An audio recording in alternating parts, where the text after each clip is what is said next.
केंद्रीय रक्षा राज्य मंत्री अजय भट्ट हमारे साथ हैं। सर, आज वंदे भारत एक्सप्रेस का शुभारंभ हो गया है, आप भी पूरे कार्यक्रम के दौरान मौजूद रहे। कितना महत्वपूर्ण मानते हैं आप उत्तराखंड के लिए इसे, और सामरिक दृष्टि से भी? एक इतिहास रच दिया है मोदी जी के नेतृत्व में। कई लोगों को उम्मीद नहीं थी कि इतनी जल्दी यहाँ पर वंदे भारत एक्सप्रेस चलेगी।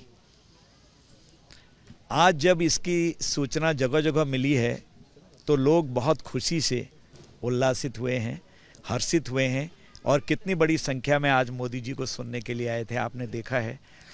अभी दिल्ली में भी जहां ट्रेन का अंतिम पड़ाव है, वहां पर भी उत्तराखंड के लोग स्वागत करने वाले हैं ट्रेन का, और उसमें हमारे जो मिनिस्टर्स जाएंगे उनका और यात्रियों का। ये सामरिक दृष्टि से भी एक बहुत बड़ी हमारी उपलब्धि है। आप अगर दिल्ली से आ रहे हैं, तत्काल आ रहे हैं, बहुत जल्दी आ रहे हैं, तो आप बॉर्डर तक जा सकते हैं, आपको सुविधाएं हैं। यहाँ से दिल्ली जा रहे हैं तो आप पूरे देश से कनेक्ट होगे और विश्व से कनेक्ट होगे इतनी जल्दी। और अभी देखिए टनकपुर बागेश्वर, उस पर काम होने वाला है। इसी तरह से अगर आप देखें, जो हमारी ट्रेन ऋषिकेश से चारधाम के लिए, कर्णप्रयाग के लिए जा रही है, पहले जो लोग आते थे चारधाम करने के लिए देश से, तो वो घास पकड़ के चढ़ते थे, अपना पिंड दान भी कर जाते थे कि हम लौट भी पाएंगे या नहीं लौट पाएंगे। लेकिन आज आप वहाँ अपनी ट्रेन से जाएंगे और रोपवे से जाएंगे। कितनी बड़ी सुविधा दी है। तो आज एक इतिहास जो रच दिया, मैं कह रहा हूँ मोदी जी के नेतृत्व में, बहुत बड़ी उपलब्धि है यहाँ हर प्रकार से।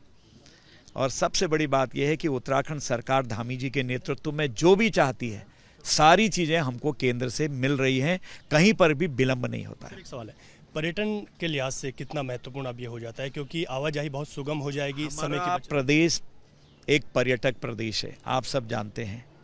उस दृष्टि से हमारे काफ़ी सर्किट भी यहाँ पर बन रहे हैं, एक से एक चीज़ें हमारे पास हैं। चारधाम हमारे पास है, सब आप जानते हैं। मसूरी हमारे पास है, नैनीताल हमारे पास है, चोपता हमारे पास है। अब तो टिहरी झील एक डेस्टिनेशन के रूप में हमारे पास यहाँ उपलब्ध हो गई है।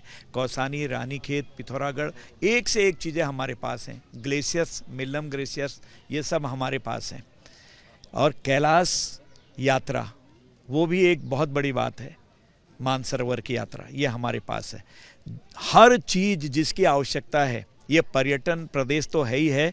जो धार्मिक पर्यटक हैं उसके लिए भी पूरी चीज़ें हमारे पास हैं। इसलिए चाहे ट्रेन लग रही हों, हम एयर कनेक्टिविटी दे रहे हों, या सड़कों को सीमाओं तक भेज रहे हों, रेल लाइन हम किनारे तक पहुंचा रहे हों, पूरी अपनी जितनी भी हमारी बॉर्डर इलाकेज हैं उन पर पहुंचा रहे हों, तो उसके लिए हम थैंक्स करते हैं मोदी जी का, धन्यवाद देते हैं उनको कि जो लगातार उन लोगों को जिनके बारे में कभी किसी ने सोचा ही नहीं, वहाँ पर कनेक्टिविटी से लेकर, चिकित्सा की सुविधा से लेकर, एजुकेशन से लेकर सारी चीज़ें उपलब्ध हो रही हैं। क्योंकि अब वहाँ सड़क चले गई, क्योंकि वहाँ अब ट्रेन की लाइन चले गई, क्योंकि कई जगहों पर हमने एयर कनेक्टिविटी दे दी है। ये विकास के लिए आवश्यक है। विकास की नदियां आज बह रही हैं, गंगा बह रही है उत्तराखंड में भी। धन्यवाद सर बातचीत के लिए। तो साफ तौर पर केंद्रीय राज्य मंत्री अजय भट्ट का ये कहना है कि उनके जो जिस तरीके से प्रधानमंत्री नरेंद्र मोदी ने आज यहाँ पर वंदे भारत एक्सप्रेस का शुभारंभ कर दिया है, इसी तरीके से पर्यटन के लिहाज से ये बहुत ही महत्वपूर्ण, आने वाले दिनों में इसका रिजल्ट देखने को मिलेगा।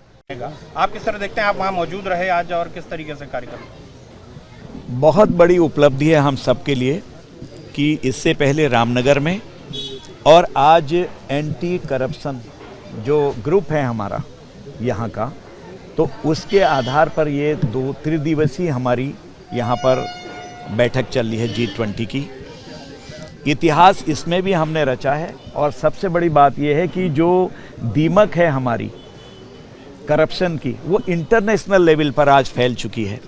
इसलिए ये एक सहमति धीरे धीरे बनते जा रही है कि पूरे विश्व के स्तर पर हम एक साथ होकर लड़ें। एक परिवार है, एक पृथ्वी है, एक हमारा भविष्य है, जो हमारा नारा है, स्लोगन है, इसका थीम है हमारी इसकी। तो उसमें जब परिवार है तो परिवार पर संकट आता है तो अलग अलग क्यों हैं? अगर कहीं पर कोई अपराधी किसी देश में जाता है तो वो देश का दायित्व है कि वो उसको संबंधित देश को सौंपे, उसकी प्रॉपर्टी जब्त हो, कोई कॉमन कंसेंसस बने।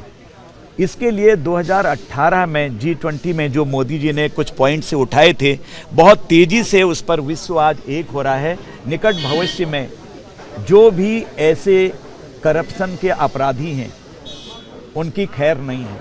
विश्व स्तर पर एक सहमति बनेगी और इसके परिणाम बहुत ही सुखद आने वाले हैं। एक्सप्रेस विभिन्न राज्यों से चल रही हैं, विभिन्न स्थानों से और शहरों से चल रही है।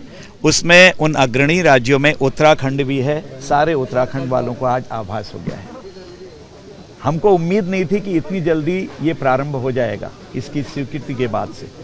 इसीलिए मैंने कहा कि नया अध्याय और नया इतिहास जुड़ गया कि तत्काल प्रभाव से जो कहा था वो कर दिया गया है। और आज सारी दुनिया ने देखा है कि उत्तराखंड आज वंदे भारत एक्सप्रेस से जुड़ चुका है। सबसे बड़ी बात यह है कि लगातार यहाँ पर नई ट्रेनें लग रही हैं। जिस चार धाम के लिए पहले से घास पकड़ के लोग जाते थे, अपना पिंड दान करके जाते थे कि हम लौट भी पाएंगे नहीं लौट पाएंगे, आज वहाँ अब आप कुछ ही दिनों में 1-2 साल के अंदर बहुत तेज़ी से काम चल रहा है। ट्रेन से जाएंगे, रोपवे से जाएंगे, कितनी बड़ी बात है। केदारनाथ रोपवे से जाएंगे जो हेलीकॉप्टर से जाते हैं।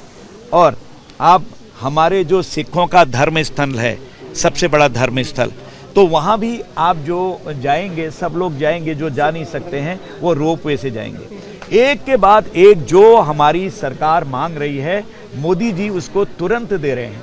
अब देखिए टनकपुर बागेश्वर जिस समय रेल लाइन बनेगी तो एक क्रांति उस समय आ जाएगी जो बिल्कुल जहाँ से कभी उम्मीद ही नहीं की जा सकती थी, यहाँ ट्रेन पहुँचेगी।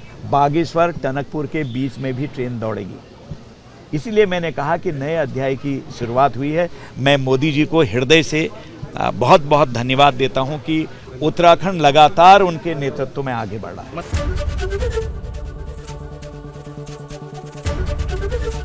एबीपी गंगा, खबर आपकी, जुबान आपकी।